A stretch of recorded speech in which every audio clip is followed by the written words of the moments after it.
ግን የሚገርማችሁ በነብዩ ሰለላሁ ዐለይሂ ወሰለም ዘመን አንድ ኮሜዲ ነበረ። ኮሜዲ አስባችሁ ታውቃላችሁ? በነብዩ ሰለላሁ ዐለይሂ ወሰለም ዘመን ሁሌ ነብዩ ሰለላሁ ዐለይሂ ወሰለም እንዲህ ፊት ለፊት ካዩት ይስቃሉ። አንድ ሱሐባ አላቸው ኑዒማን የሚባል ማለት ነው። ካዩት ይስቃሉ። ለምን መሰላችሁ? ብዙ ጊዜ ጉድ አድርጓቸዋል ነብዩ ሰለላሁ ዐለይሂ ወሰለም። ገብታችኋል? የሆነ ነገር ይበደራቸውና በቃ የለኝም እዛው አጣጡት ይላቸዋል።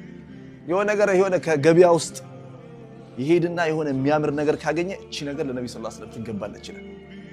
ና ይላቸዋል። ገብታችኋል? ና ማለት እዚህ ባለቃውን ተከተለኝ ይለዋል። ተከትሎ ወደ ኋላ ትንሽ አትከተለኝ፣ በጣም አትከተለኝ ይላል። ለነብዩ ሰለላሁ ዐለይሂ ወሰለም ይመጣል ፊት ለፊታቸው። ያ ረሱላህ هذا هدية لك مني ይላቸዋል። ይሄ ከኔ ለርሱ የተሰጠ ስጦታ ነው ይላቸዋል። አረ ኑዒማን ይስቃሉ፣ ግን ይጠረጥሩታል። አት ሴም ታይም ደግሞ ገብታችኋል? ከዛ ወደድከው ያ ረሱላህ? አዎ ወደድከው? አዎ በሉ ዋጋውን ከፈሉ ለዚህ ሰውዬ። ገብታችኋል? በቃ ብዙ ጊዜ እንደዚህ ያደርጋቸዋል። የሆነ ነገር ይወስዳል እንደዛ ማለት ነውና